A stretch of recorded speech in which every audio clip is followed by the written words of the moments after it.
Hello and welcome round to my house. My guest today is one of Britain's greatest ever tennis players. So me and a couple of ace chefs will be having a ball and making a racket in the kitchen as we serve up a grand slam of delicious dishes she's sure to love. So what are we doing out here?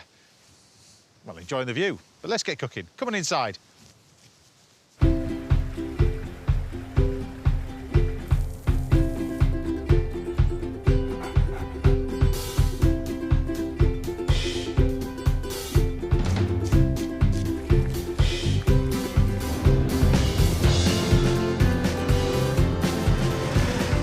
Morning. Are you coming in then?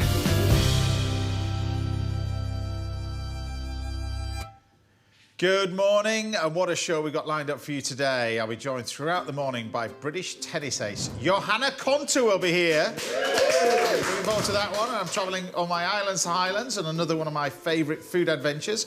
Local tapa chef Alemany will be here as well, dropping by with some fantastic recipes. I know they're fantastic because it is a local of mine.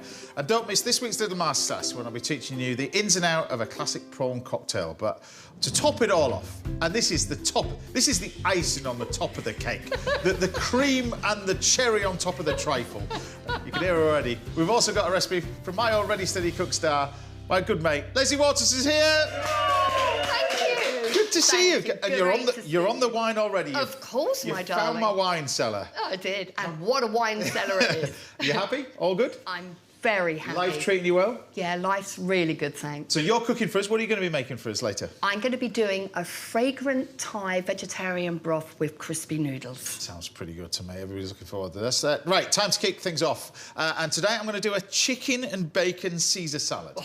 Made slightly differently. So I'm going to get onto the bacon in a minute, but first thing we're going to do is talk about the croutons. Now, when you think about a chicken salad or a Caesar salad, you think about little croutons, and you often go to one of the salad bars and it's like, hunt the sort of crouton. This crouton is a crouton. Serious? That's a crouton. And that's how we leave it, as a crouton, all right?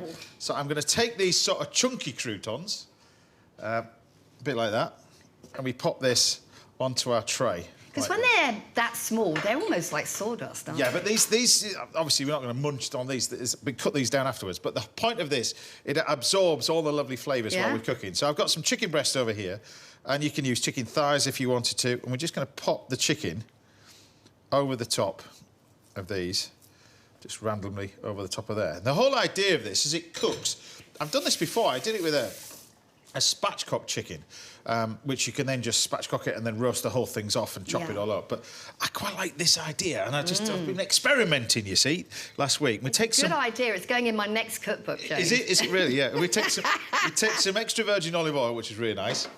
Obviously, some salt and pepper. Yeah. Over the top. But then,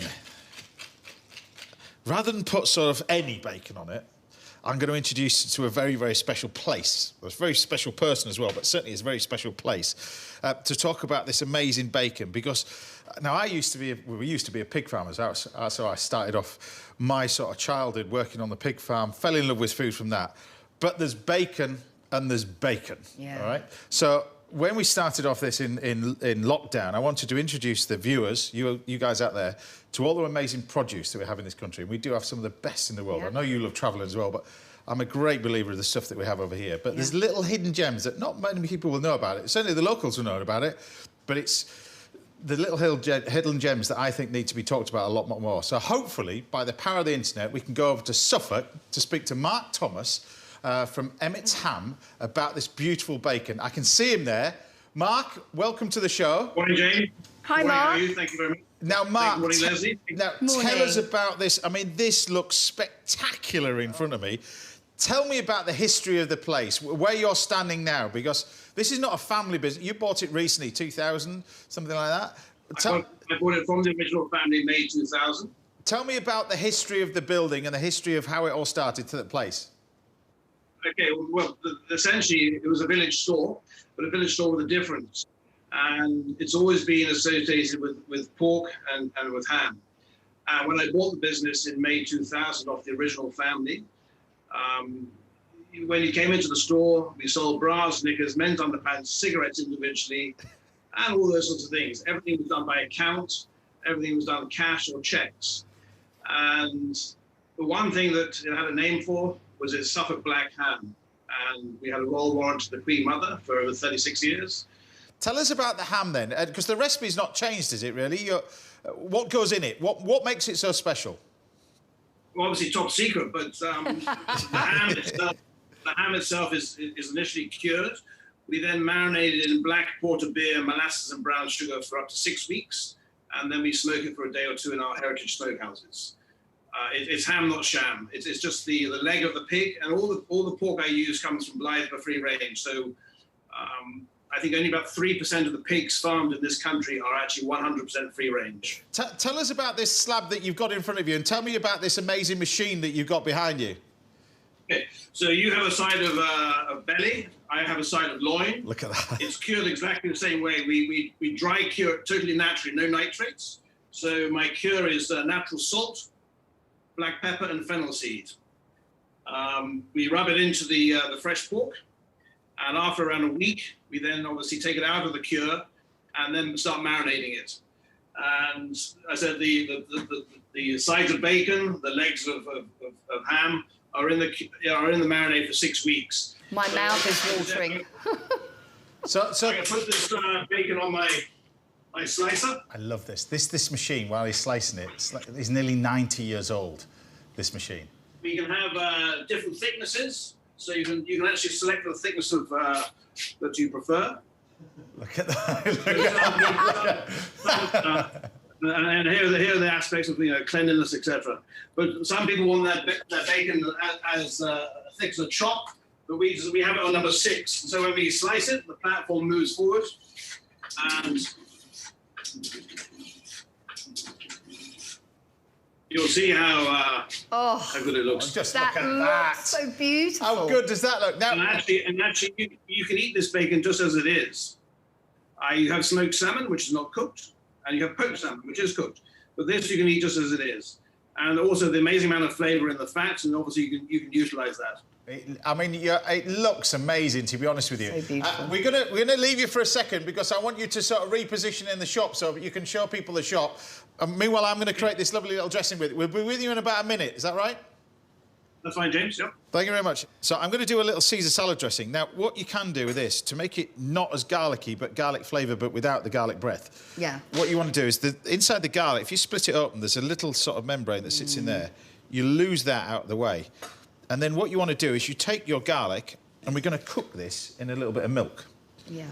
Now, just take a little bit of milk. I used to, when I was a young trainee chef, we used to do a thing called a garlic terrine, which would be just cloves of garlic set in a stock, in a jelly, and you'd have to blanch the garlic about 30 times. Water, milk, and keep refreshing it, and that would get rid of all the harshness of the garlic. The mayonnaise itself, nice and simple. Just, we're going to flavour this with a bit of vinegar as well. Classic little bit of mustard and veg oil as well. There you go. He's in his shop. Mark, back over to you. Tell us. Look at this amazing shop. I mean, this is fantastic. Now, tell everybody how you started, because I mean, we all love our travelling, but you travelled all over the world. You've been Australia, Fiji, learning your craft. I've always been in food. I didn't do any work at school, and my father said, "What are you going to do?" So in the end, I wrote about 100 letters one day to different companies, and none of them replied. But in the end, I joined the Harrods graduate food hall scheme. And from once within Harrods, I then became the assistant buyer for fruit and veg and had a great time. I also worked in Traitor and also the bakery. I then left Harrods and traveled the world for a year. I ended up in David Jones in the charcuterie section of David Jones in Sydney. I worked briefly in a ginger plant in Fiji. My stepbrother, had a pig farm in the Fraser Valley outside Vancouver. And I was, but it's bizarre that when I was about 12, my father once rang me up when I was at school and said, "What are you doing today?" I said, "Well, I'm at school."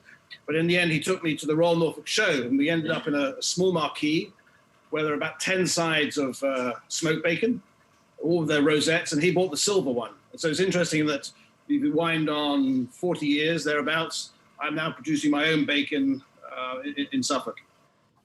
Mark, you don't need this show to promote it. It's an amazing product, trust me. And congratulations with everything. Best of luck with everything. Thank you for being a part of this. No, thank you. Thank you very much for having me. See you soon. Pleasure. Take care. Enjoy the rest of your day. I look forward to trying. Send me a plate of that chicken in with our bacon, please. I look forward to trying We it. will do. I'll do you a swap for that big chunk of bacon in the back of the shop. Happy to do that. I'll send you a gammon joint, and then you can cook that as well. Sounds pretty good to me. It's pretty good to me. Do you want to go? Brilliant. That Take deserves a care. round of applause. Mark, everybody. It's brilliant, that. Thank you Lovely. very much. Brilliant.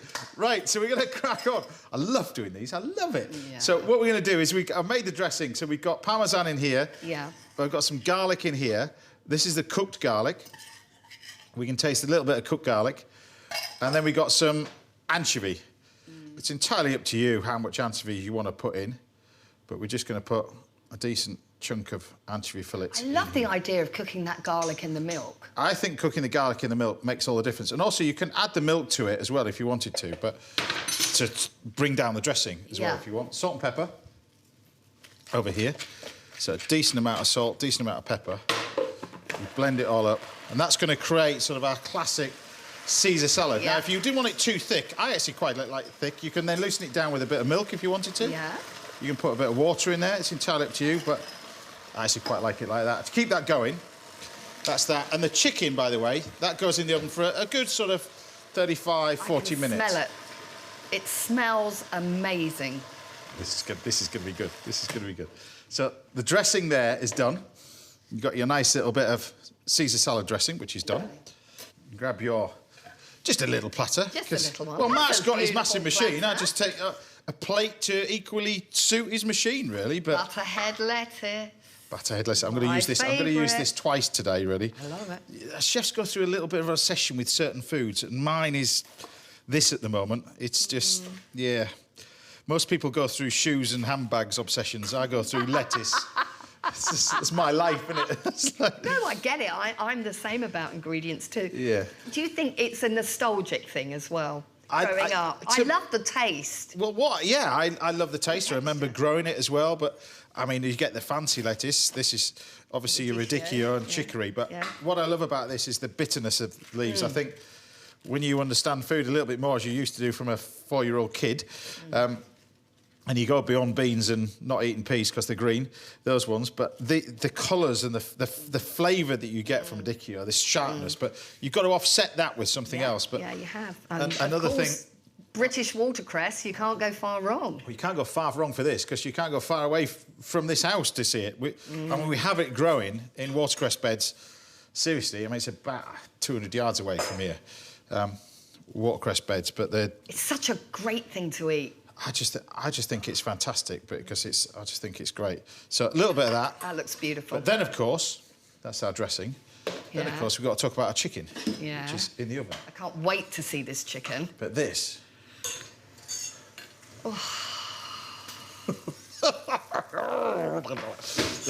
Look at this.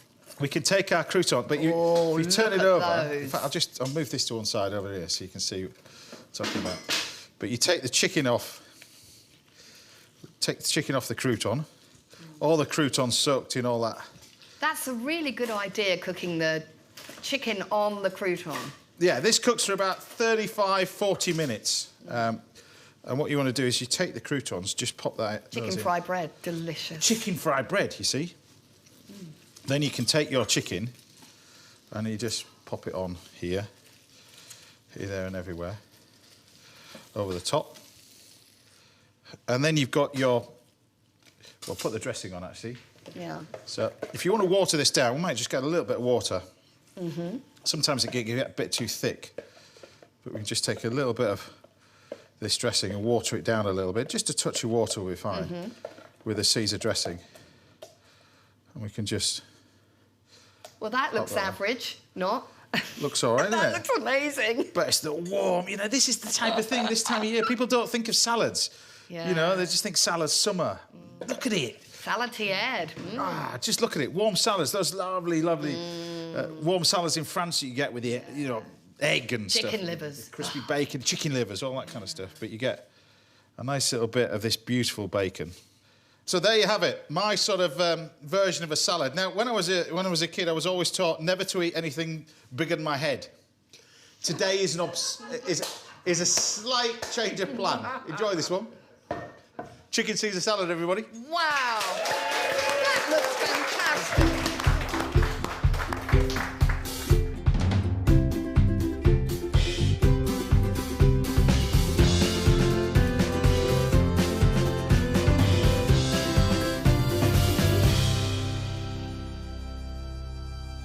Right, I'm going to nick a bit of bacon. You have got this. Is that right? And you're not allowed to leave till you finish it all. And I want the pattern off the plate scraped off as well. You've I've heard about about me, you. haven't you? Am I allowed to try now? Yeah, go on then. Oh. I'm going to take a bit of this chicken, a bit of this crouton. But look at how the crouton goes when it's... I love that. I love the fact it's not messed about with. It's rustic. It looks beautiful. Yeah. You know, and... Oh, It's tasty. James, that is an absolute... And now the cooked garlic, you see. It's beautiful. So you either roast the garlic in the oven whole, squeeze it out, or just cook it in a bit of milk. But I think it's easier to do it in the milk. Changes it so much. You get a flavour of garlic, but without the strength of it. Well, this will do for me. I don't know what you're having. I've only got that bit. Anyway, there you go. Right, still to come. Oh, We've got dishes from Lesley and Chef Andreas Alemany, and I'll be serving up kimchi sea bass for tennis star Johanna Konta. But don't go anywhere, because after the break, Lesley and I are going to try to answer some of your culinary questions. I'll see you in a minute. Finish it. Down in one.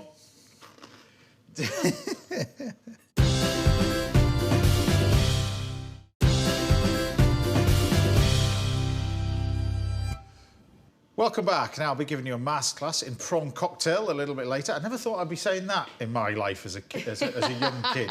Masterclass in prawn cocktail, but it is going to be really nice. And I'll be joined by tennis star Johanna Konta very shortly. But first, I'm here in the kitchen with Chef Lesley Waters. We're going to try and answer some of your cookery-related questions. Now, seeing as you've got your own cookery school, I thought, why don't we include you in this as well? Well, thank you. The problem is I've got to do it all. Yeah, absolutely. So you can tell me whether I'm doing it and wrong or right. And I can drink the wine. Precisely, exactly. So we should be joined on the line by Jonathan from Buckinghamshire. Are you there, Jonathan? I can see you. I'm here. Hello, Jonathan. Here. How are you? And we've got a fella, Hello. a passion for cars as well, really. Absolutely, certainly do. Cars in food and golf. You're a far better golfer than me, by the sounds of it. You've got a really good handicap. But so what question would you like to ask us? Yeah, what I really like to know, both my wife, Angela, and myself, we both love Eggs Benedict. And what I'd really like to know, James, is how to make the perfect hollandaise sauce consistently. Now, I've had a couple of goes, and the last time the eggs started to scramble, probably a bit too much heat. Right. And then a couple of other times I've had the sauce separate as well. So, and I've heard, obviously, maybe I'm not using enough butter or lemon juice. So really over to you to ask you how to do it perfectly. Well, first of all, it's a butter sauce. So you treat it in a similar way to make mayonnaise, yes, but mayonnaise has got oil in it. So it's emulsifying the butter into the egg yolks. There's a certain way to do that. First thing what you've got to do is you've got to clarify the butter. So this is obviously butter. You can buy unsalted or salted. It's entirely up to you. It makes no difference because when you're clarifying it, what you're doing is getting rid of the salts. You're getting rid of not the impurities, but the solids from the liquid, if that makes sense. So what you want to do is you need to heat this up. Now, you can do this in a variety of different ways. You can put this directly into a pan and bring it to the boil and gently simmer it. The best way I find is get a pan of hot water like that and put the butter over hot water and just leave it ticking away like that for about 20 minutes. That will then melt. It'll then separate as it heats up, and you'll end up with clarified butter that we have in here, the impurities of which sink to the bottom. So whatever you do, don't stir it once you get to this point, all right? Now, that's your clarified butter. Then what you want to do is you need to start by making a gastric, all right? A gastric is crucial for this. A gastric is white peppercorns, it's shallot, and it's tarragon, and it's vinegar. So what you do is you start off with vinegar in a pan, 75 mils, 100 mils, quarter of a bottle, white wine vinegar, all right? You can use cider vinegar, but never malt vinegar, white wine vinegar. Oh, yeah. A bit of tarragon. So tarragon is the usual thing for a gastric. That goes in here. You're putting the stalks in as well, aren't Stalks, you? everything in, all in. White peppercorns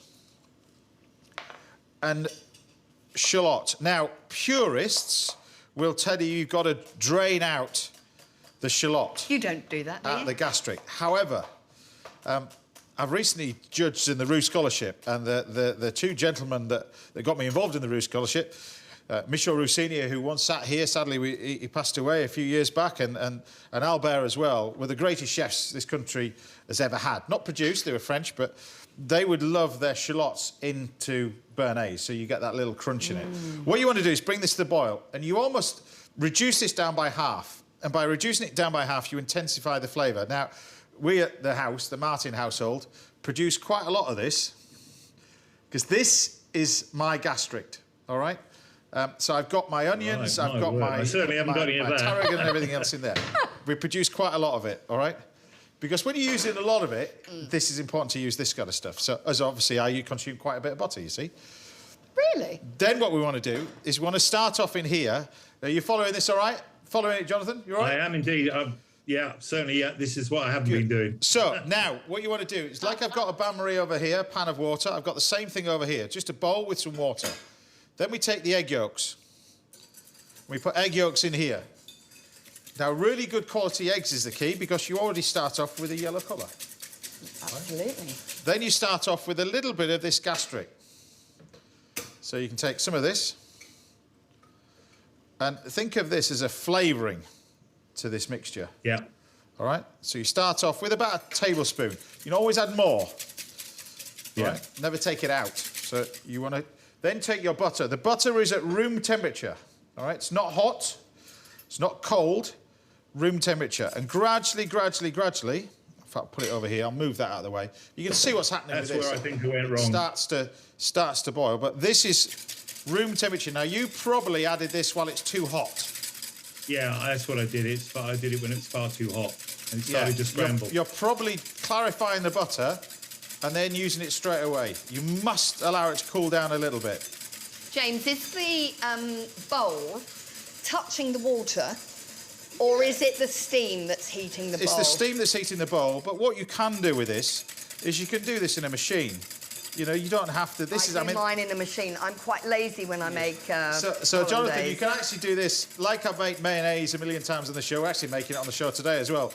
You can use a machine and a blender to add the egg yolks. But it's great you're doing it this way, because we can see what's happening, whereas in a machine, you can't actually see what's going on. If you Well, look you what's also happening. see that I haven't done this for a while. I'm usually, because I'm older in the kitchen and I've got a younger team, they do this while I'm stood here pouring the butter on it.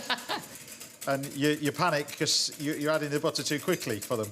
But I think your description of it's like making mayonnaise. That's the key. That is the key. Now, once you get to this stage, you keep adding the butter and the butter. 2 egg yolks. I've got 3 egg yolks in here. We'll add all this butter. There's about 400 grams of butter in here. Block and a half. So you don't need to use lemon juice, James, which I've The heard end. before. Yeah. The key to this. End, right. The key to this is make the hollandaise first, and then Okay. figure out what you're going to do with it. So Right. this is classed as one of the base sauces, really, and then there's offshoots from it. So if you were to add tomato puree to this, you add choron, they call it in France.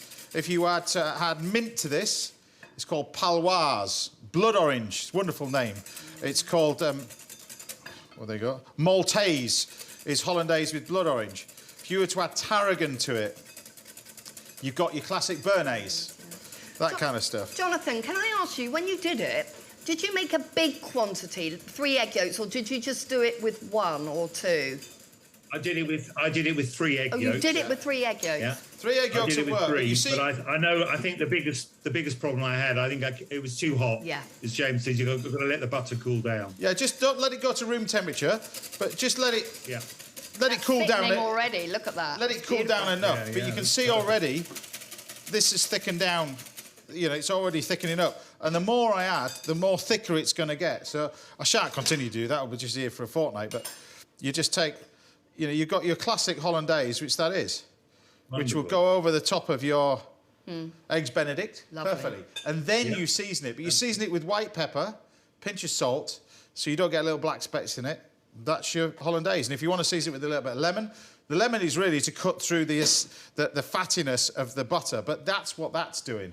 So rather than use lemon, it's the gastric is the key to it. That's what you want to add to it rather than just lemon. But you can see already the butter's starting to clarify. And then you're looking at something, if you want to make this, it depends. If it's room temperature, it's going to last half a day, no more. Okay. Really.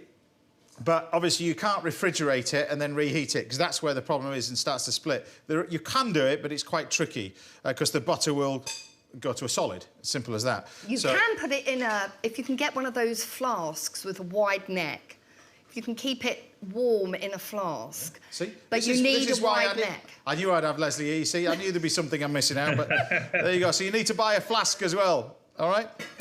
How's that for you? The gastric, James. Can you buy the gastric or do you have to make it? You can buy it off me. I'll sell you this jar if you wish. I will do. All right. Take care.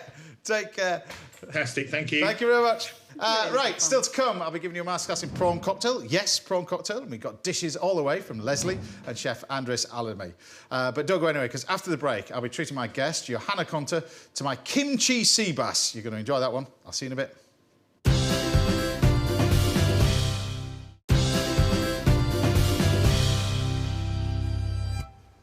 Welcome back. Now, coming up, I'm off on another one of my favourite food adventures, and I've got a masterclass in prawn cocktail coming your way later. But first, I'm here with a sporting star who's become one of the biggest names in the world of tennis. It's the brilliant Johanna Konta. Wonderful to have you at the house. I'm so excited that you're here as well. Oh, no, it's the privilege is mine. As a sport, I absolutely love watching it. I think it's amazing to watch. And I only recently saw it live. Oh, really? Yeah, Where did you see it? On television. I went to Wimbledon. Okay. And yeah, I'm explaining in a minute. But I'm going to do you this sea bass thing. But I know you love your fish. We're going to do a nice little kimchi. I'm going to make it out of cabbage. But I was saying, I went to see it for the very, very first time and couldn't believe the difference between seeing it on screen and seeing it in real life. No, I hear that a lot. What? How hard do you hit the ball, man? Well, you get the acoustics of it more as well, don't you? Incredible, isn't it? And you see the effort more into it, and you see the live sweat.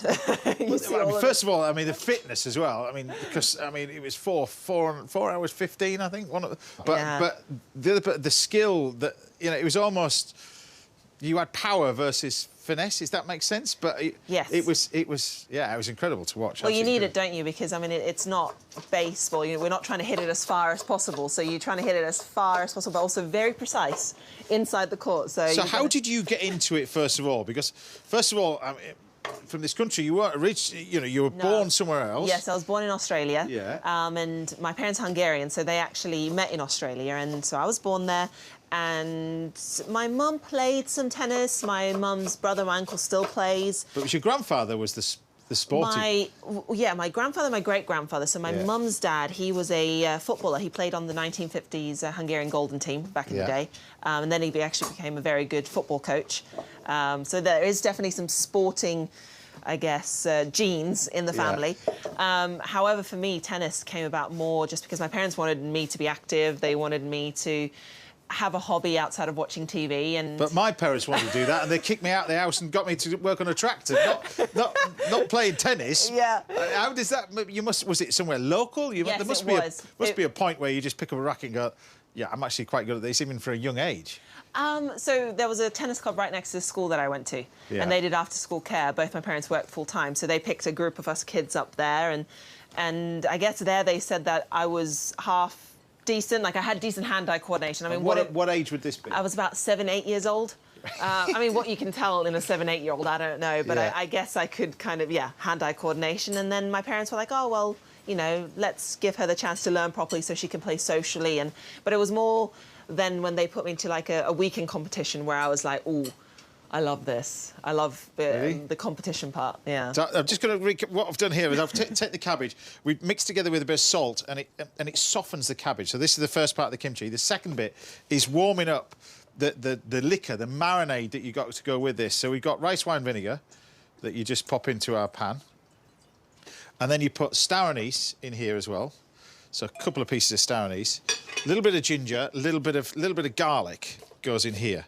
So ginger you can leave in the skins, it's entirely up to you, but cut it into bigger chunks because you want to be able to get this out afterwards as well. And the garlic, really what you can do with this is take two cloves of garlic, give them a little whack like that, rather than chop it all up, which is a nightmare to try and get it all out. That then warms up together with some sugar. So sugar in there, like that. This cabbage softens. You can see that's gone really quite soft now. And then I'm going to incorporate this sort of dressing over the top. So you can take this and you just pour this mixture over the top and then leave it. Leave it for 5 days, a week, 2 weeks, 3 weeks. It's perfect for you because you're travelling a lot. Yeah, so that when is you come back, this will be perfect ready. So when you were a young kid and you say that first ever competition that you went into, what was it that? Because all sportsmen are competitive. Were you competitive at school, or was it that gave you the opportunity to do that? I think I was always ambitious at school, and I always wanted to do well. I can't remember if I was competitive in school activities or not, so I would actually need to ask Mum and Dad. But I always, whatever I was doing, I always wanted to do it well. So I think when I then started competing at tennis, it gave me that opportunity of, oh, I can look to try and do this well, and competition, this is where you can see if you're doing it well. So I think that's when I fell in love with it, and I kind of became the driving force of where we are now. And what was it? How does it go? But how does it go from that to sort of doing? Particularly doing it on the professional circuit, because that, I suppose, for a tennis player, that happens relatively quick, doesn't it? Really, you can be on the pro circuit very, very young. I mean, you can do. I wasn't one of those players, so I definitely was not a young prodigy. I was good, and I did do well in juniors and kind of the young competitions. And I was kind of one of the best in Australia at the time. And then when I just want to be one of the best in Australia at the time. Well, no, but I mean, no, it's cool. Like an 11-year-old. I mean, at 11. Yeah, compared to other 11-year-olds too. So it's not. Yeah.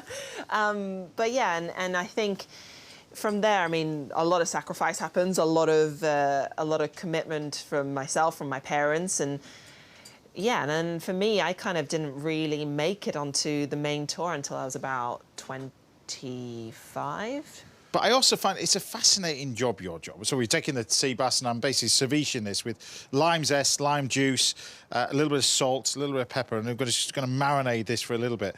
But I often find the subject of tennis is... I was trying to compare it with another sport last night where I was reading about you and stuff. I can only equate it to sort of... It sounds daft, but boxing. OK. Because you're doing all that training that people don't see. Yes. Boxing is... You're on your own. But the difference is you can be told by a trainer, you can't do that. You're just you. There's nobody else. There's no team. You can't blame it on anybody else, can you? But there isn't. There's no blame to be on anybody else, is it? It's you. It's not like motorsport where you blame it on the guy who did the axle or whatever it is, but there's just you. Yeah, I mean, I guess that's the cross to bear when it comes to an individual sport. However, you do have to remember you are on your own when you're out on the court or you're in the boxing ring. That's what I mean. When you're competing... Exactly. It's probably like golf, but golf, in a way, you're competing against yourself. Yes. Whereas you're competing against somebody else on the other side of the net. Yes, it is a gladiatorial sport, and yeah, you're right. It is similar to boxing that way. Although I'm quite happy no one's punching me. Right. I have to say I'm quite. I have to say I've been watching you hit a ball. It is a very similar sort of thing.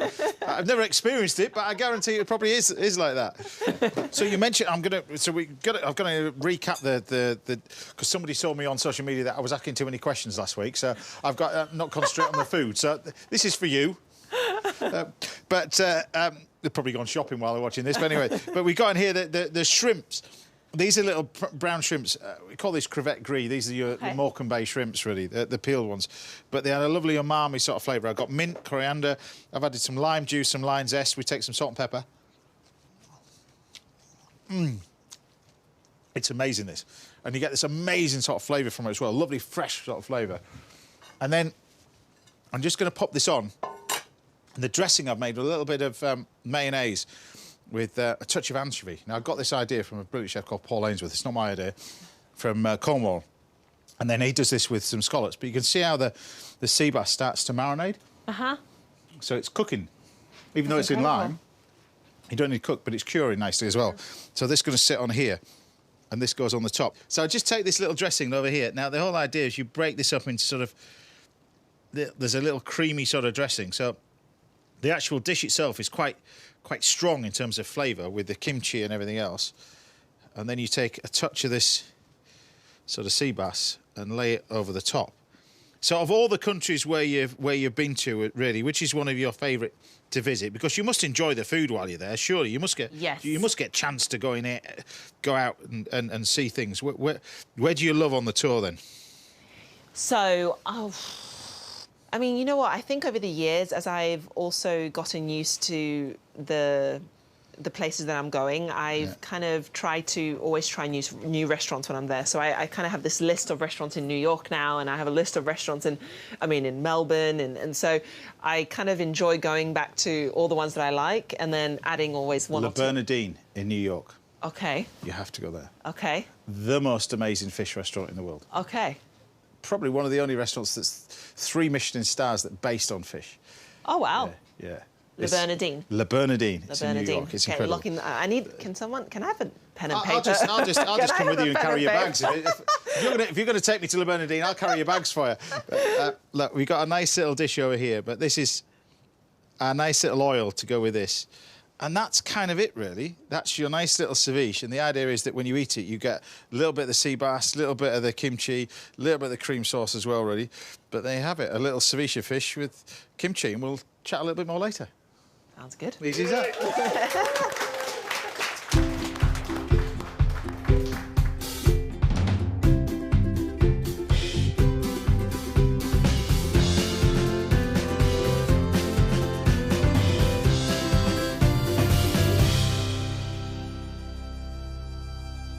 Well, there you have it.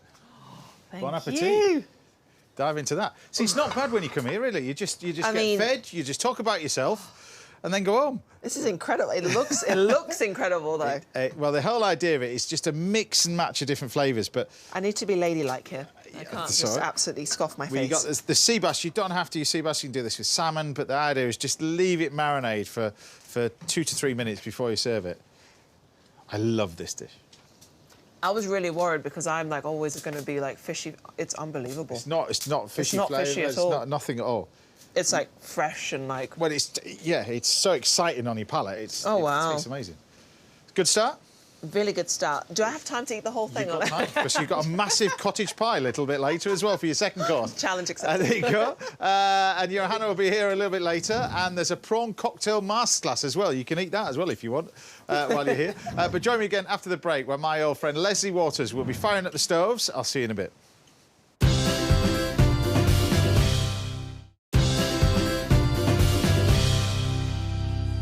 Welcome back. Now I'll be making prawn cocktail with Melba toast. Yes, prawn cocktail with Melba toast. Oh. Fantastic. This week's little masterclass, and there's plenty more to come from my guest Johanna Konta later. But first, I'm here with a chef whose cookery school and TV career has helped a generation of Brits improve their skills, including me in the kitchen. It's a fabulous Lesley Waters. Oh.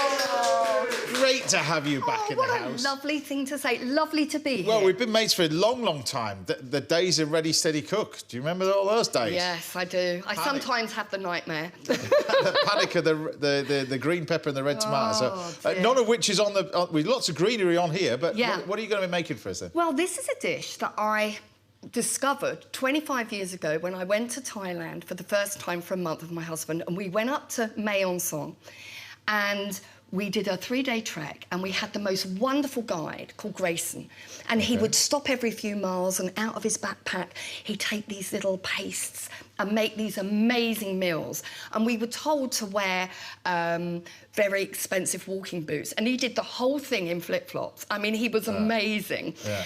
And he showed me this paste. Okay. And this is a beautiful paste.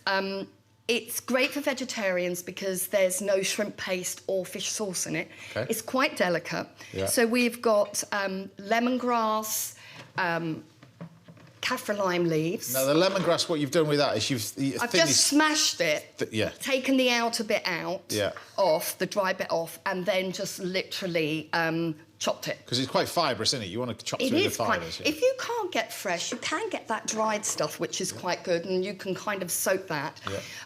So what else you got there? Onions, chilli, garlic? So basically, shallots, ginger, chilli, garlic, and you want to put in your coriander, and you need to put in your coriander stalks. Keep a little coriander back for the end, okay?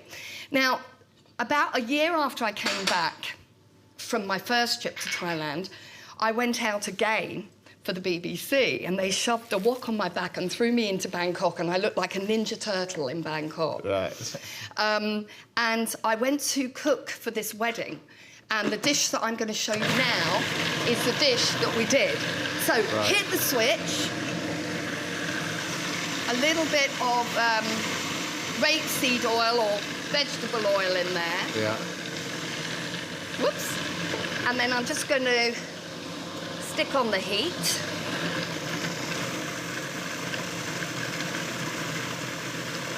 That's looking good. It's a lovely looking paste anyway. Let me show you that, because I get excited about things like that. Have a smell. Can you smell? Can you smell? I can smell it. Yeah. It is. I mean, it is amazing. The lemongrass and But it's so. What I love about this is because it hasn't got the shrimp paste in. It's a completely different type of taste. It's very, very fresh. Yeah. That's the essence of Thai food anyway, isn't it, really? Yeah. And they're just, I mean, simplicity, but great, simple ingredients. OK, so I'm just going to hit the switch here, and I need a wooden spoon. In the drawer. Thank you. I have to say, this kitchen is rather fabulous. Behind you. Well, behind you. Next drawer down. Next drawer down. That all right? Yeah, got it. OK, so toast it. It's a lot easier to cook in than the Ready Steady Cook kitchen. I do remember that. I always used to pray that Ainsley would go over to someone else first, to the other chef first, so that you would be able to get that first. It was washing the hands under the table. There was no sink underneath. Just do that. Oh my! Do you remember that? And the time I put something in the microwave, some rice to cook, and I hadn't set it correctly, and got to the end of the 20 minutes, and it hadn't done anything. But you know, it was great fun. But I used to find. Did you find it stressful? I suppose I was a lot younger then. I was the newbie, wasn't I? I was the new newbie. You were the new newbie. The show hadn't been running long. It was running for 3 or 4 years, but I was the newbie in that sort of circle. So I don't suppose I found it stressful. I found it a release because I was working in the restaurant all the time, and then to be able to come out of that, and I was already at speed, if that made sense. You know, I found it. I couldn't understand why none of you lot weren't doing 9 dishes in 20 minutes. And you lot looked at me going, how the hell has he just done 9 dishes? But I loved it. It's great fun. So what do you do? So what I've done there, I've cooked off the paste just for a few minutes while we were chatting. And now, look at the colour of that.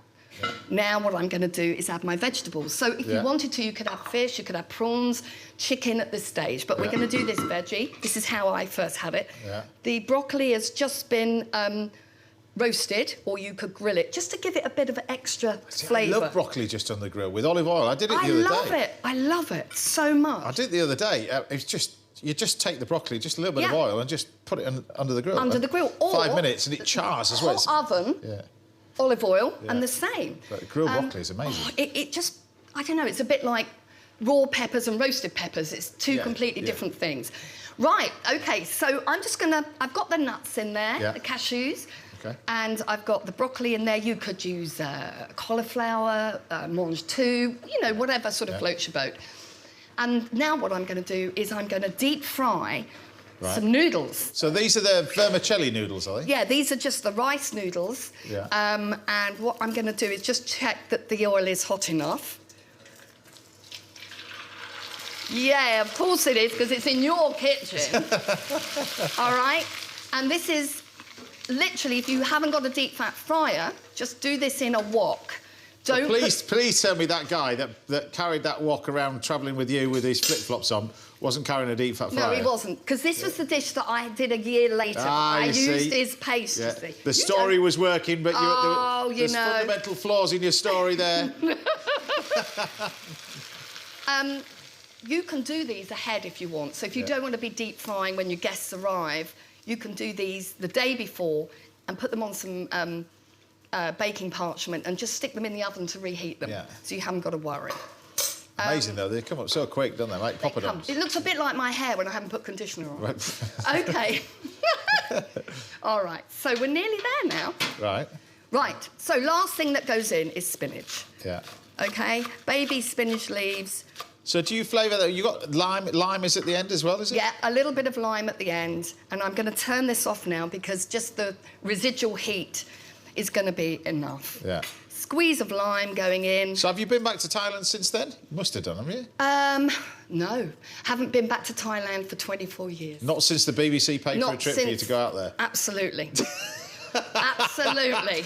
You've got that right, Yes, James. exactly. You've got that right. Your cousin to Brian Turner, by any chance, are you?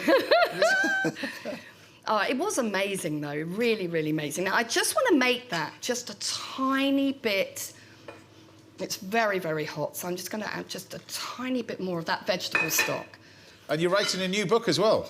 Oh, I've been working on this book for ages, but because we've moved this year, it's all got very, very behind, James. We've moved to Shaftesbury. Can I mention where you moved? Because you moved to this amazing village, haven't you? You've got this...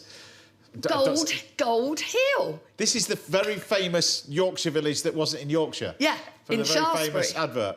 Absolutely, and it's so beautiful there. I absolutely love it so much. Right. It's so historical. I've actually become a volunteer at the Abbey Gardens, which is, I just adore it. Please tell me after a few beers you've got on a bike and gone down the hill. No, I have walked up the hill. Oh, I've got to film that. We've got to send a crew when you do that. No, James... Legs out on the bicycle like that. That's definitely a must, Lesley. There's a competition every year of bikes. Who can get up there the fastest? Really, I don't know how they do it. It's like that cheese running thing. I keep putting members of the crew towards that, but they won't do it. They won't do it. Maybe would you cycle up the hill with me? No, I'd quite happily just sit and watch them, to be honest with you. But OK, so you've got your crown of noodles on the top. A little bit of lime just sitting on the side there for extra. And then you've got your coriander. So it's so nice to do this without the music going off and people shouting 10, 9, 8, 7, 6. Yes, don't you dare do that. Not saying a word. So, Lesley, in true Ready Steady Cook style, give her the name of this dish. This is lovely Thai fragrant broth with crispy noodles. Lesley Waters.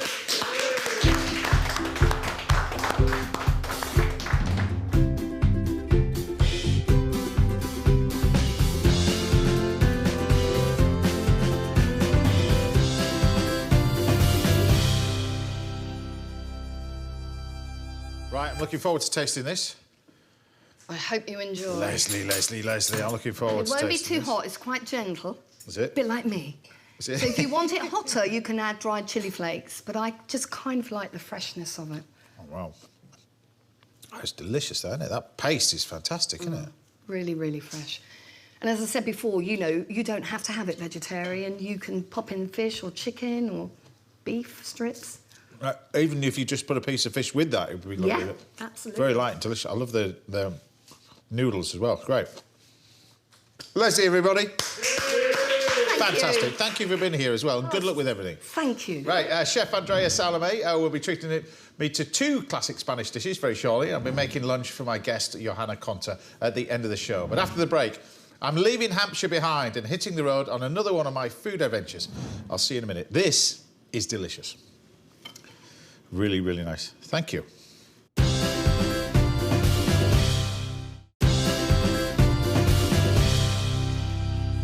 Welcome back. Now I'll be showing you the basics of prawn cocktail in this week's little masterclass, and I'll be knocking up a cottage pie for my guest Johanna Konta shortly. But before that, I thought I'd take a look at some of the dishes you've been cooking at home, and you guys have been so busy. These are pretty special. First up, a big thank you to James for sending us this video of the crayfish ravioli he made at home. Just check out this. How good does that look? Everybody's turning into chefs, you see. We've officially done our job. We can retire. Next, we got a picture from Jaswinder, who was inspired by Dipna Anand to make these amazing homemade veg samosas that she cooked with her dad a few weeks back. They look fantastic. And finally, check out this dessert. It comes from Gary Carruthers, who made this Biscoff cheesecake. Top marks for that, Gary. It looks amazing. How good is that? I bet it tasted amazing. Now, do keep sending your pictures and videos coming in. We'd love to see what you've inspired to cook at home. Right, it's time to take a look back at another one of my favourite ever food adventures. This week, I'm back in Britain serving up another helping of my Islands to Highlands series. Enjoy this one. Medley Manor is a small family-run farm in the heart of Oxford. They're known for their fresh seasonal produce, and in the summer months, they attract visitors from far and wide who come to pick their own soft fruits. Now, in its second generation, it's run by Charlie G. So this place is a little hidden gem, Charlie. I mean, how long's the farm been here? Well, my father bought it in 1958, and we started doing the soft fruit, pick your own side of things about 30 years ago. So, like strawberries, raspberries, gooseberries. And how are you finding people with the pick their own? It's becoming more popular. There's a lot of allotments around here. Yeah, no, people love it. I mean, people like to know where their food comes from, and going to their local pick your own is one of the best ways to find out where it comes from. Well, I've got my empty pot. I need to pick some of my own then. Sure, yeah, go ahead. There's masses here. Thank you very much. It's looking pretty good as well. Good.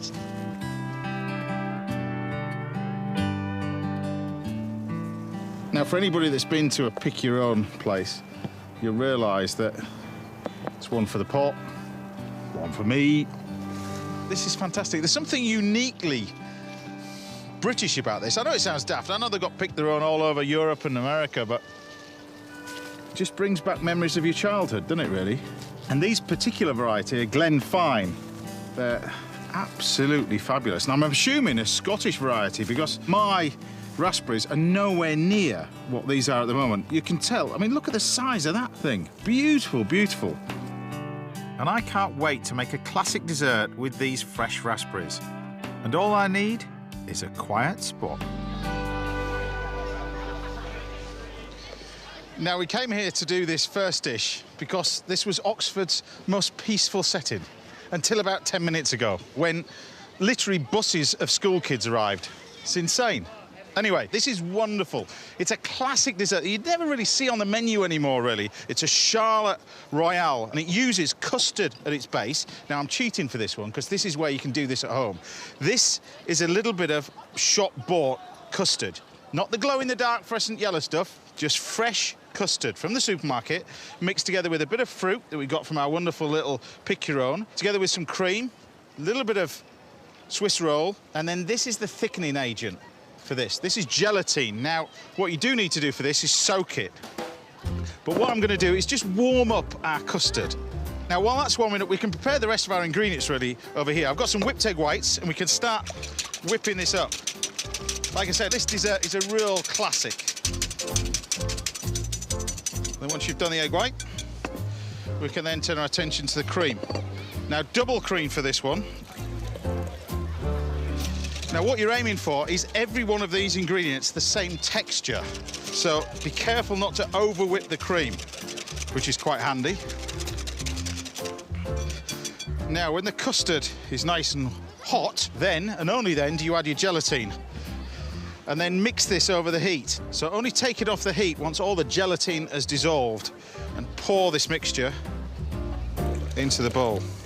Next, we can then make this the same texture by adding some cold puree. And all I've got in here is some wonderful, wonderful raspberries that I picked earlier. And we just pop this puree straight in the mix, but just mix this all together. So once you've got that out of the way, and move that, then we're on to our bowl that you make it with. So I'm going to use one of these little bowls, these glass bowls over here. What you do need is a touch of oil.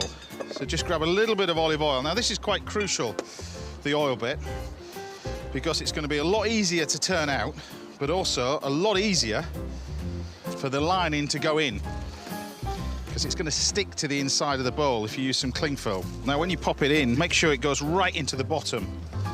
Just overlap the cling film a little bit. It becomes much easier to take out as well. A little bit of cling film in the bowl, and then we turn our attention to the Swiss roll. Now, no need to make it. You've not made the custard, so why are you bothering making Swiss roll? And then all we're going to do is slice the Swiss roll. And you can have this hot or cold as well. I'm doing the cold variant. There's things like apple charlotte, which of course, lined with bread and baked in the oven. And then what you can do is get your Swiss roll and start with one in the middle, bang in the centre, and then with the rest, just kind of build this around, filling in the gaps as you go, really. So take the Swiss roll and almost sort of tuck it in on itself. You don't want big holes in it. If you get big holes, what happens is the mousse leaks and goes around the outside. See, that's what you're looking for, you see? Nicely lined with the Swiss roll. Right, then we incorporate all this lot together. Now, you can mix this while it's still warm, not hot. That's the most important bit. And then you combine the two together. So starting off with the cream, you can see that cream is not over-whipped. Now, the temptation is to now mix the cream in and then mix the egg whites in. What I do with this is mix the whole lot in together. So straight in. And then by using a whisk, it mixes in almost straight away. You're almost mixing, actually folding in at the same time. And you see how light this mousse goes. Mix this all together. So we get everything off the bottom. And then you can actually do this in layers if you wanted to, but what I'm going to do is just take some of these amazing raspberries, just a couple of handfuls, straight in the bottom. Then you take this mixture and you pour this on the top. Then what you do is you take this and you pop it in the fridge, which I haven't got. So we'll just put it on the floor. Because what I have got, miraculously, is I've got one that I've done, which, to be honest, was in my hotel room fridge. So you take off a little bit of cling film, get yourself a nice little platter, fold the cling film back, put that in the centre, turn it over, and then hold the cling film flat and remove the bowl.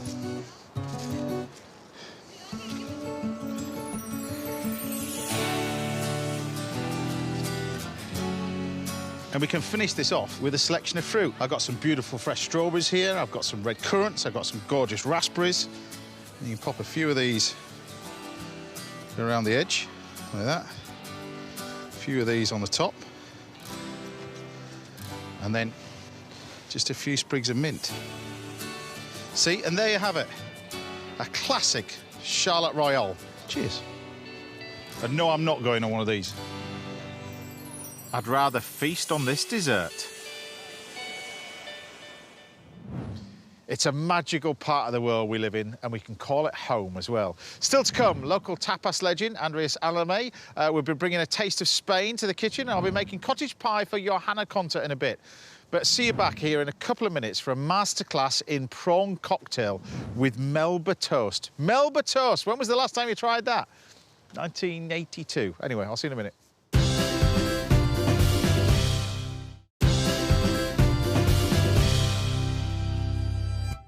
Welcome back. Now, Johanna Konta will be tucking into cottage pie very shortly, and Chef Andreas Alemany will be taking over the kitchen duties in a couple of minutes. But first, it's time for this week's little masterclass. And this week's masterclass is for Katie, who wanted some help making prawn cocktail. How to prepare prawns, what you garnish with, how you make the sauce. This is the whole thing from start to finish. So the first thing, we're looking at the prawns. Now, I've got over here the standard sort of tiger prawns over here. To cook these quite simply, you can devein these, as in take the thing out. You can do it before or afterwards. It's easier, to be honest with you, if you do it afterwards. It's easier to cut them out afterwards. You can do it by pulling the tail, pulling them out, and it comes out, but it's a bit hit and miss, that. So what you want to do is just simply cook these. And I like to cook these whole, because it keeps the moisture in. So a little bit of oil. You can do these in a little bit of water if you wanted to. Andreas is here, so we cook these with a bit of garlic and chilli and that kind of stuff. But we're just going to take the simple little prawns and these go in. And we're going to fry these in here. So we'll get these started in our pan. Fire that up. There we go.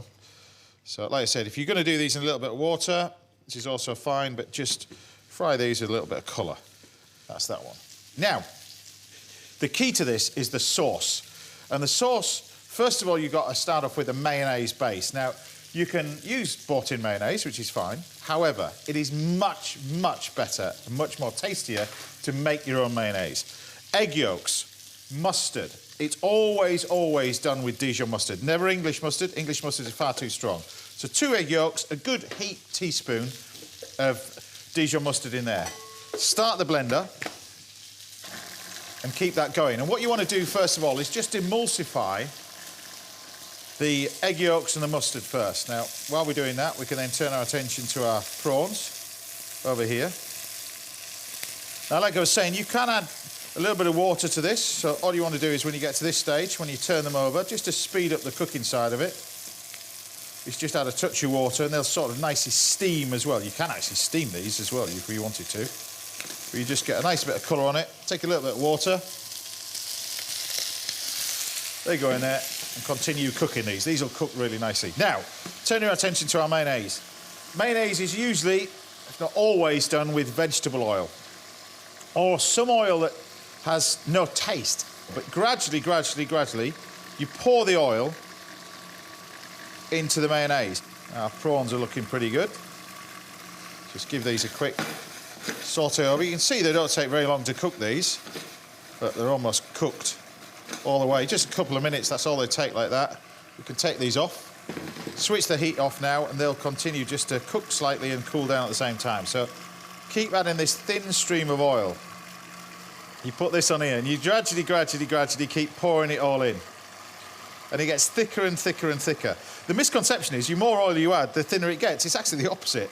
It gets thicker and thicker, and then to offset that, you need to offset it with a bit of water or some other form of liquid. And this is what we're going to add to create sort of our classic Mary Rose sauce. But you can see this mixture now. If I show you with a spoon, this is your thickened mayonnaise. Look, it's really thick, almost like butter, that one. But then to take this and to turn it into a Mary Rose sauce, we add several ingredients. Ketchup being one of them. So a nice bit of ketchup. That'll sort of bring the sauce from thicker to thinner. This is the key as well, brandy. Just a touch of brandy. Little bit of cayenne. It's entirely up to you, or some people put paprika. It's purely optional. Touch of lemon. Nice little squeeze of lemon. And then two other things that I've got over here on the shelf. Now, a little bit of Tabasco. You can use Henderson's relish. And what you want to use is use these as a little kicker of it. So, touch of that. A little bit of Tabasco in there. I actually went to the home of Tabasco. It's quite an interesting thing. It's only made with just 2 ingredients. It's made with chilies and salt. And they blend it and put that into a barrel, leave it, and mix together with vinegar, and that's it. Anyway. It's made by the same family as well. Interesting fact. There you go. In America. And then we just blend it.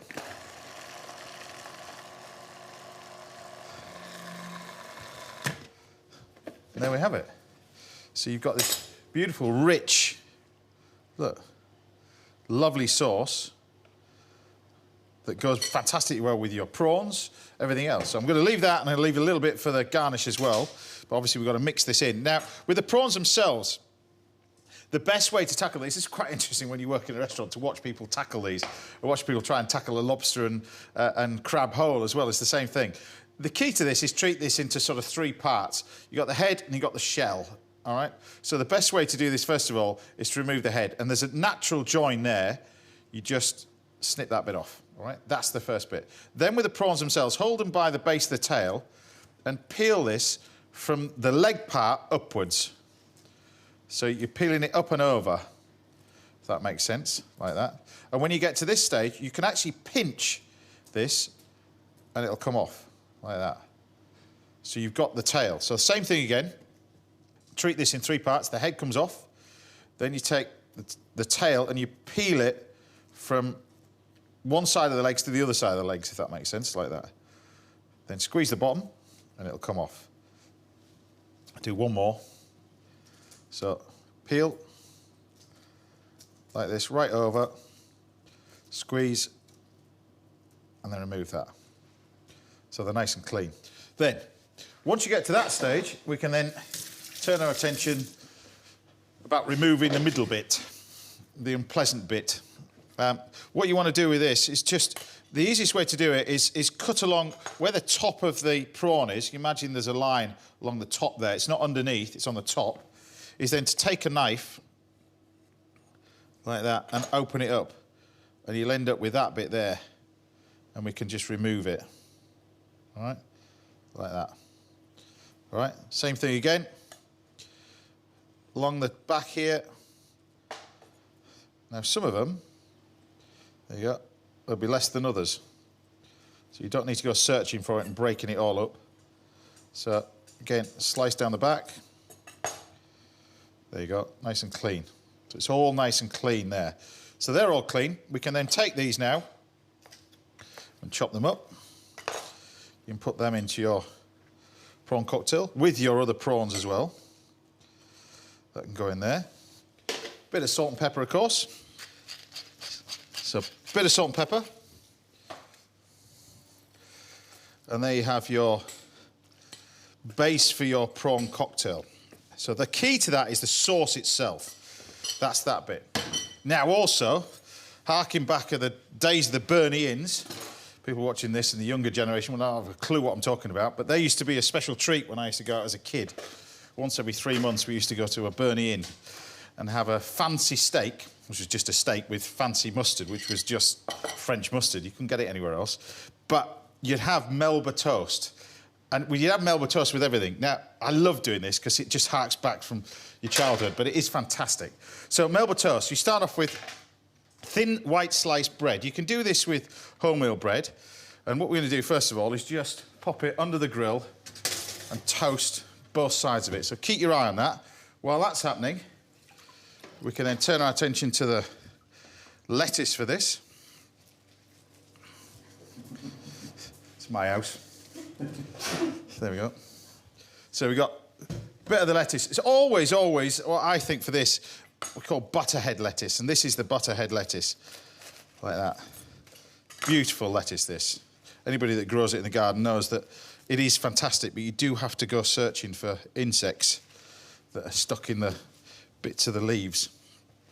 So once you get to that stage, we can then take our lovely lettuce, like that, and you can either thinly slice it, it's up to you, or we can just chop it up into pieces. And the reason for thinly slicing is most people would eat this with a fork, so then you haven't got massive chunks of lettuce sticking out of Granny's mouth with a prawn cocktail. So that's the reason why you shred it up, really, because it's a lot easier to eat. So we can bring this over, like that.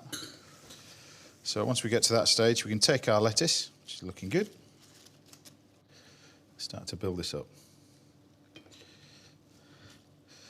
There is something about prawn cocktail that people love in restaurants, and because I just think it's just so cool. It's retro, it's kitsch, but it tastes amazing. It's a bit like a chicken Kiev, those kind of stuff.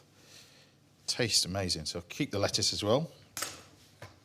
Now, we've got our lovely prawn cocktail.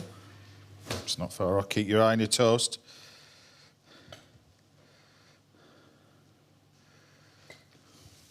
So,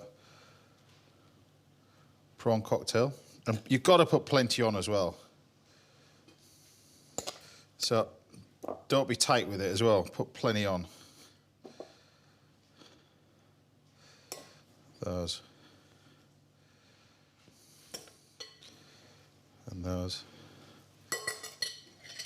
Keep your eye on your Melba toast. Look at that. Perfect. Now, I shall just move that to one side so you can see exactly what's going on. But you end up with the bread. Now, how do you get Melba toast out of this? This harks back to college. In fact, probably this harks back to the very, very first time I walked into a professional kitchen. Can't have been any more than 8, 10 years old.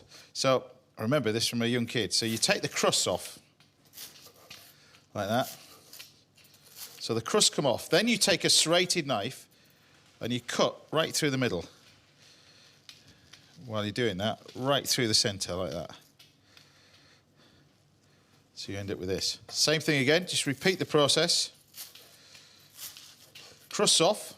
And this is why it's important to use the right sliced bread, not the medium thickness, not your thick toasty loaf. Otherwise you won't get Melba toast at the end of it. But we're then just going to trim this off again. Slice this through. Serrated knife. Peel that bit off. And then one final one. So it's nearly there. So you then slice this through. All the way through. Like that.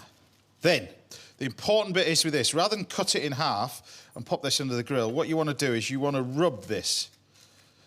And you can do it two ways, either on the top, or you can take the bread and rub it this way. And what you want to do is get rid of any excess bit of bread that's on there. So, again, hold it down. Take all this off like that. So, hold it down. Imagine this doing a dinner party for 500. That's probably what I was stuck on Melba toast. Leaves you scarred for life, this. But look, the important bit is you do this bit. Because if you don't do this, you won't get the classic curl like this. So just rub it over the top. There we go. Lose them. And then with another knife, you can then cut these into triangles. Like that. So straight the way through. So you end up with a really, really thin bit of bread, which is exactly what we're looking for. Like that. And we're nearly at the end now, because then what we do is get our tray. And this is where you can do this first bit, on, obviously in a toaster, but this bit, you need your grill. So then you load this up of your Melba toast. Like that.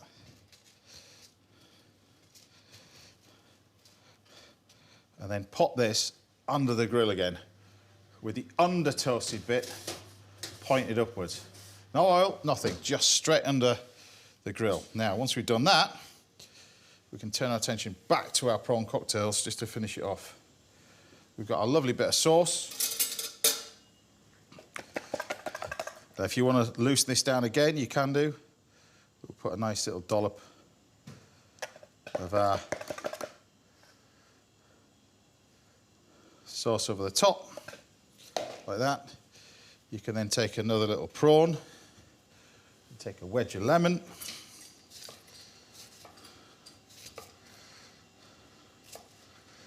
like that.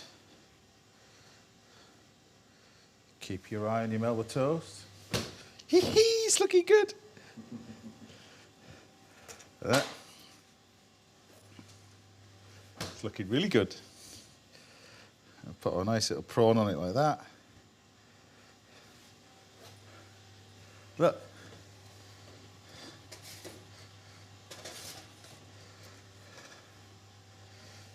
There's your Melba toast as it sort of curls up. It's exactly what you want. And then finally, I think no prawn cocktail would be prawn cocktail without this. It has to be mustard cress. Egg and cress sandwich cress. It's just a must. It's a bit like fish and chips without chips. It's not the same. And then pop this on a nice little plate with bread and butter. But the bread, of course, is your classic Melba toast. So there you have it. You get that amazing bit of curl, and you get that from this when you rub the bread. That's the key to it. But there you have it. Prawn cocktail, probably in a way you've never made it before, but that is how to make the sauce properly. There you go, Katie. Hope you enjoyed that one. Now, if there's anything you'd like to learn about in a little masterclass, then do get in touch with us if we can help out right here on the show. Time now for a quick break, but join me again in a couple of minutes where Chef Andreas Alemany will be making his debut on Saturday morning. I'll see you in a bit.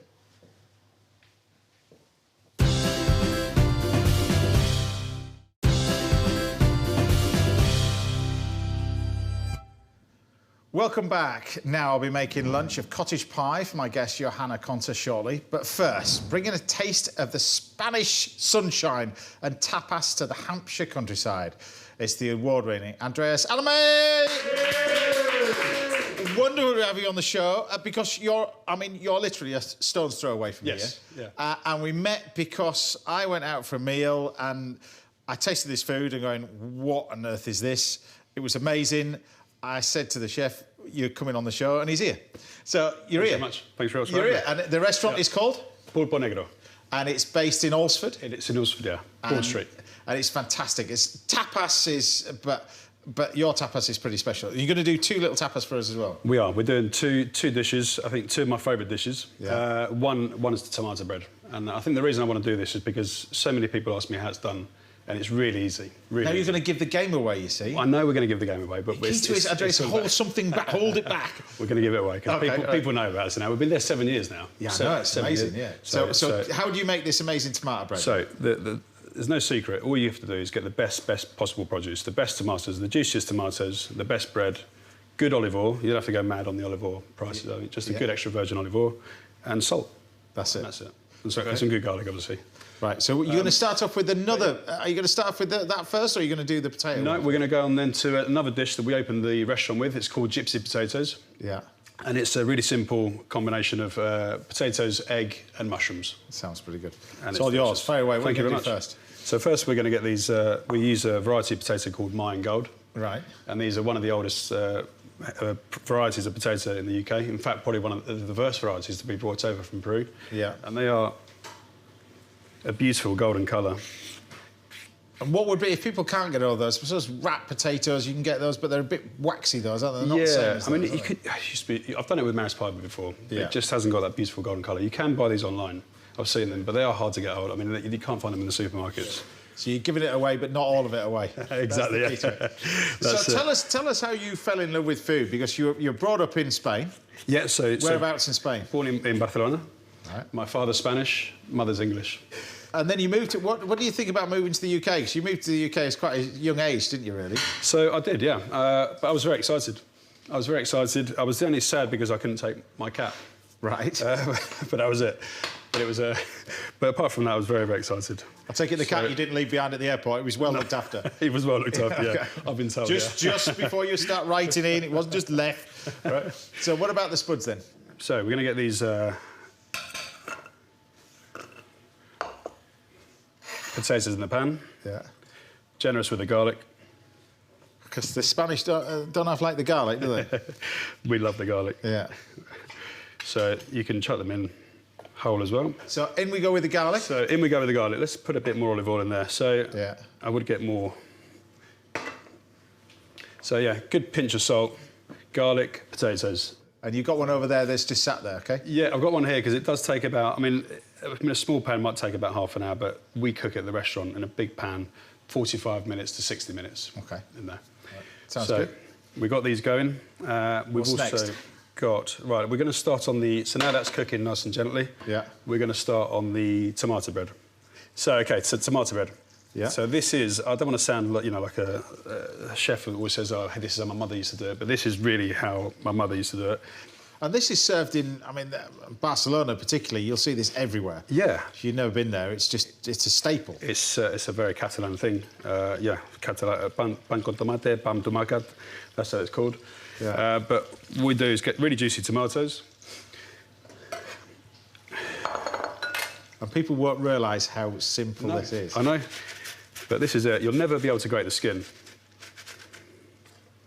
Because a lot of people, when you're doing this, think you just peel the skin off, or you concasse the tomatoes like a classic French way of doing it. It's the simplicity of it is the key. And this, I've had countless arguments with Italian chefs about bruschetta versus tomato bread. Tomato bread's a winner. Yeah. But then I suppose living where we live, I mean, we're only a stone's throw and you're only a stone's throw like I am, from the Isle of Wight. I mean, you've just got the most amazing tomatoes anyway. You have. So we do vary from year to year. So now in the summer we will use Isle of Wight tomatoes. Yeah. Because they are beautiful. And then now we're on to fine tomatoes and Cordobeufs. Yeah. From Spain. And then in the winter... Of course, from Spain, yeah. In the winter we'll go on to Bericas tomatoes, which are from the south. And they are just beautiful as well. Yeah. Right, so we're going to put this to one side. So that's really it? That's really it, yeah. This is it, ready to go. So we're going to cook that. Going to drain the potatoes. So this is what you're looking for. So when the potatoes get floury like this... Yeah. So they're not frying like crispy potatoes, you want them soft? Nice and soft, almost like mash. Almost like a rough mash. And the garlic is beautifully confit soft as well, yeah. Yeah. So you want all that in there. And then drain it very carefully. And like you say, you reuse that oil? Yes, we reuse the oil. We pass it through muslin. Get rid of all the potato bits, and it's just beautiful. But these are the crispy bits I was telling you about. Scrape them off and have them as a chef, don't you? This is just lovely. Lovely, lovely. So that can sit there draining away. Yeah. And these, we'll start cooking them at high heat. Yeah. And then just place them on the J-cloths. Ready when you are. Yeah.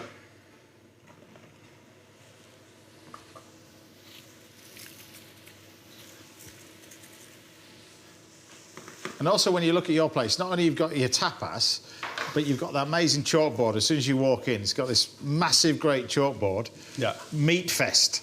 Yes. So where do you get the idea with the steaks from and all that sort of stuff? So we've always done a meat, but we've just broadened it now. We've gone to ex-dairy, and not just in Spain, but we get ex-dairy from Devon, and we also do other breeds. White Park is another breed that we're really working with now. So just to explain to everyone, in Spain, the dairy cattle, the ex-dairy beef, yeah. So these are retired dairy when they get cows. to 12, 13 years old. Yeah, from something, about that age, nine onwards, I think. Yeah. And then you've got this beautiful yellow marbling on them. Gorgeous, really deep flavoured meat. But it is slightly tougher than if you take the same cut of meat as in a sirloin. Yes. And a sirloin or dairy cattle. Very different texture, yeah. Different texture. Yeah. So, yeah, I mean, if you're going to try it, I urge you that don't overcook it for one, because they can get quite tough, but it is fantastic. It's a commonplace in Spain.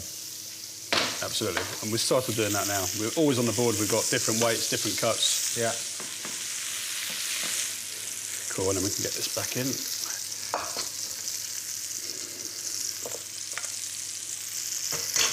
These potatoes look great.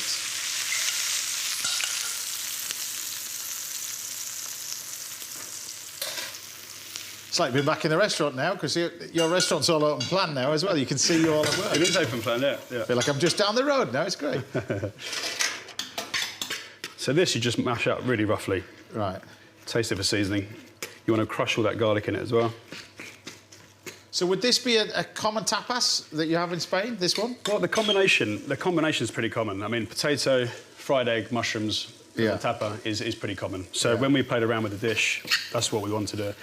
But this is just a real comfort dish. Yeah. So that's what you want. You want good charred edges, just so when you rub that garlic, there's a lot left on. Yeah. Tomato bread. So this is just raw garlic you're putting on it? Raw garlic, yeah. Yeah. Well, I just love the simplicity of this. That's what I love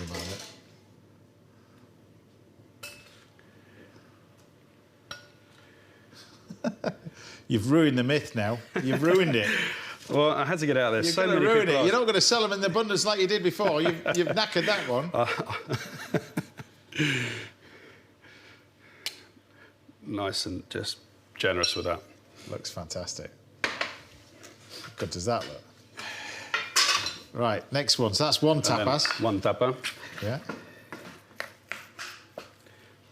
So, I actually not a big fan of these dishes, but this is it looks great on this. Right. I don't like So dish straight in there. Make a little well.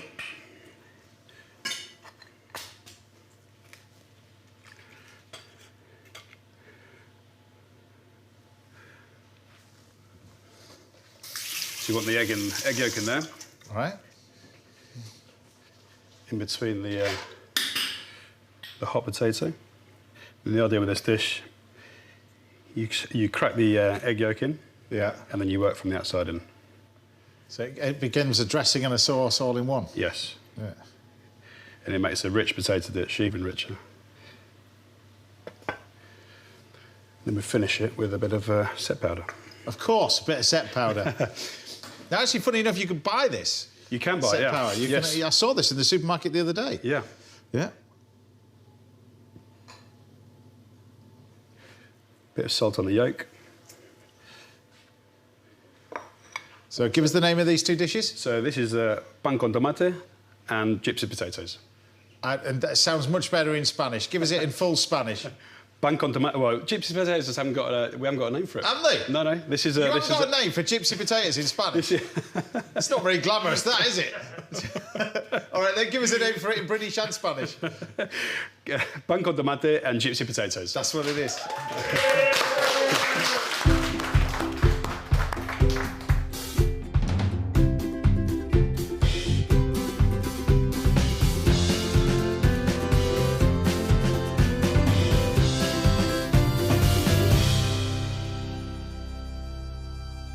Right, which one I'm going to try first? This one? So, take that. Thank you very much. Thank you. Wow, wow, wow, wow, wow. See, this is one of the great things about having you here, you see, because I can never get in your damn restaurant. It's much easier to get him invited to your house. But it's fantastic. And it's amazing how simple this is. Yes, as is most of our dishes. Very, very simple. That's just ace, isn't it? You know it's ace. It's a good dish, yeah. It's a good dish. Go on then, next one. There we go. This is great. What else are you doing? If we give you half an hour, can you rustle something else up? No problem, no problem. And this is amazing as well. Interesting to try these potatoes. Yeah.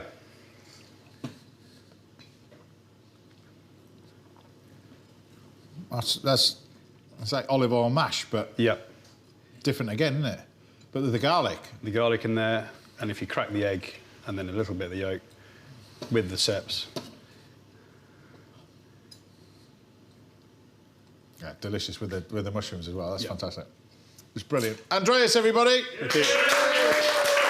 Join me again for one final recipe when I see you after the break for my cottage pie for Johanna Konta. I'll see you in a minute. This is really, really nice. Thank you.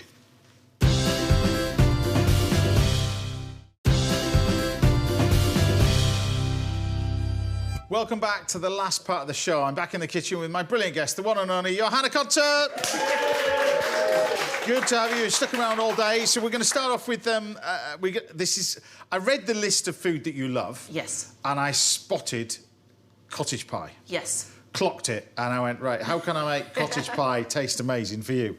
So we're going to make this slightly differently. Cottage pie traditionally done with minced beef. This we're going to do with beef brisket. All right, so what we're going to do is going to pot roast this in my beef pot. I love that pot. All right, you got your eye on this. So yes. So the idea of this is you take this is a beef brisket, all right? We just take the whole thing in there, all right? Buy the whole thing. We don't even need to sear it. We don't have to do anything else like that to get a bit of colour on it. The pure thing is with this is the length of time that we're going to cook it. And because of that, we've got some beautiful little aromats on here. So the aromats come in the form of different types of veg and herbs. So we've got onion, I've got carrot, I've got leeks, celery, garlic. They're the usual aromats. And then I've got herbs such as rosemary and bay leaf. And all we want to do with this is, because the length of time we cook it, that's how we prepare it. Honestly, it's just the great thing about doing braised, the carrot... in, all right, in. It's and even the garlic, in. That's the whole point about this, is that the length of time we cook it is crucial. So you need plenty of time to create this dish, but the good thing about it is that you can make it, allow it to cool down, so you can make it on a Saturday, cool it down, and finish it off on the Sunday, which is good. So you can take all these ingredients like that. This is a bit of beef stock. You can buy this from the supermarket now. This is this jellified beef stock. This is quite crucial for this, because I'm not going to add any... Normally, when you're making stuff like this, you would thicken it with a bit of flour, and I'm not going to use that for this. So it's just the jellified stock that you get from the supermarket, like that. Pop the lid on, or you can roast it with the lid off. It's entirely up to you. What I do is start it off like this, and then after about sort of half an hour, 45 minutes, then put the lid on. Turn the temperature of the oven down and gradually, slowly cook it. And I say slowly cook it, it wants about 4 hours, this. 3 to 4 hours. So I'm going to pop that straight over here. Nip off down the pub, or play somebody at tennis. Not that lasts 4 hours, scared you, but anyway. And then come back, and we end up with this braised bit of beef that we've got in here. So this is I'm not putting it in a smaller pot because it's just shrunk, but we just got in here this brave chunk of beef now. And then I'm going to rip this all up, and then this is going to be the base for my cottage pie. But I don't suppose do you get time to do much cooking at home? Because you're recently engaged, congratulations. Thank you very much. So do you get time to do much or not? I do. I mean, especially when I'm home, I tend to cook at home. We don't really tend to eat out that much.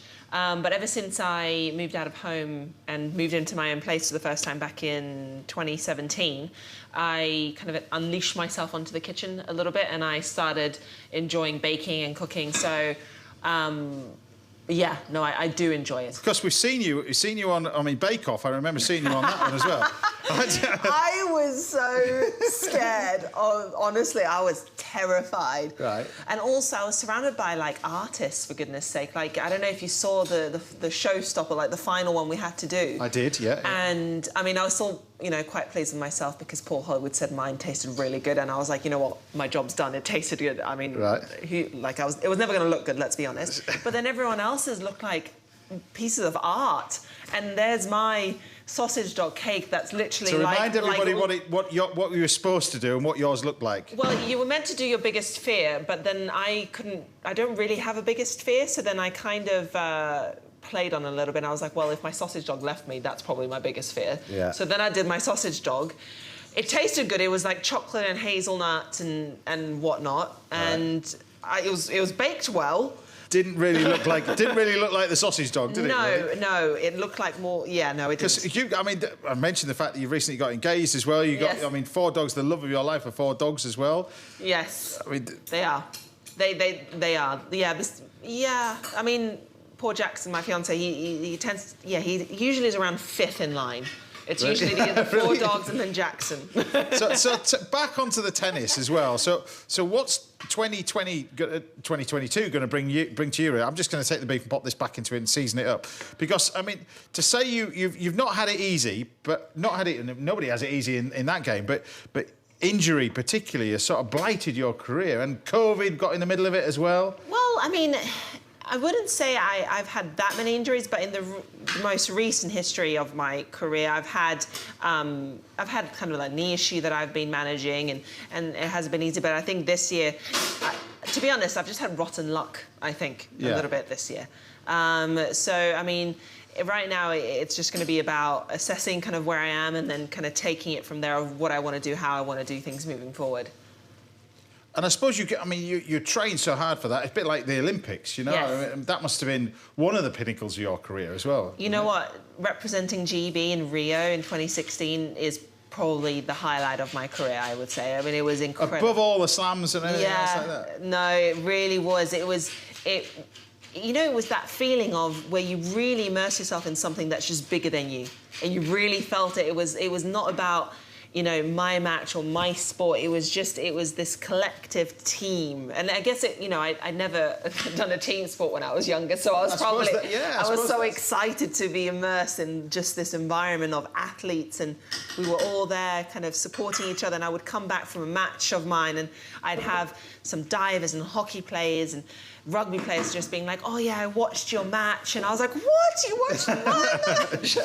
So yeah, no, unbelievable experience. And when is that moment? We talked about your childhood as well earlier on. 9 years old, wanting to be a tennis player. Yes. You know, entering your competition and winning that and that kind of stuff. When was the moment for you as a sports person going, the person that I'm good, I'm good, but now I've got somebody really, really good firing back at me?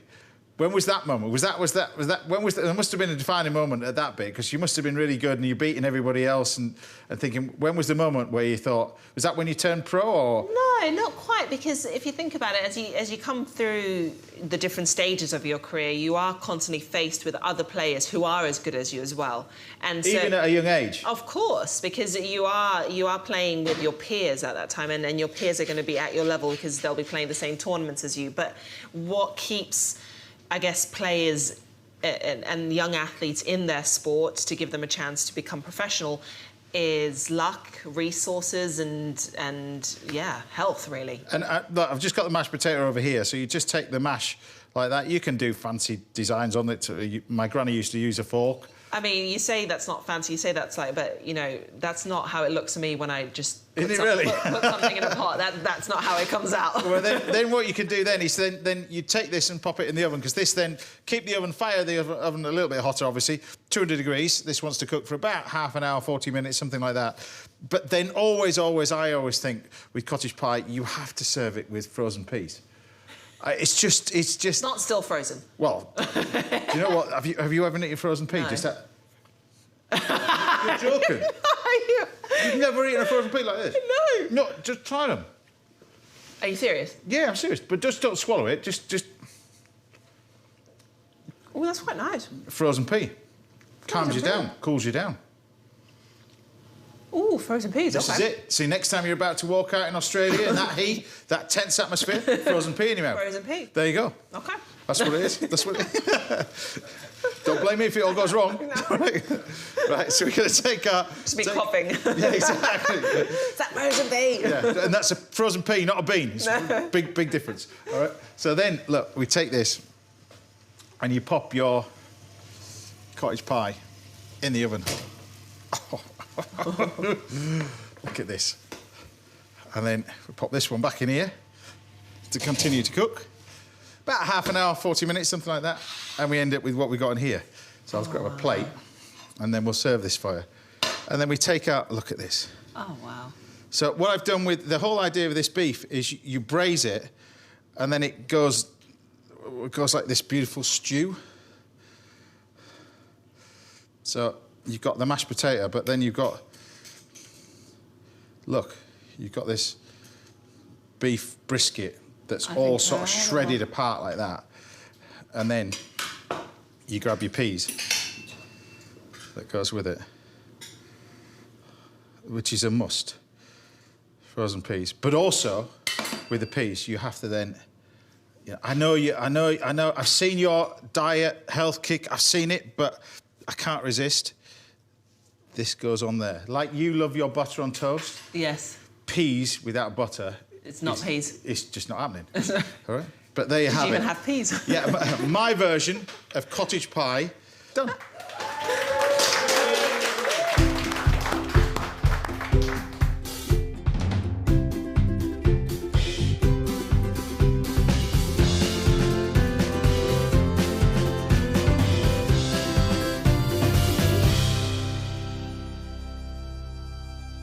Right, there we have it. Bon appetit. Thank you. And then, like, all cottage pies, the best bit for the chef is the bit that's stuck around the edge of the dish. You know, those bits everybody loves.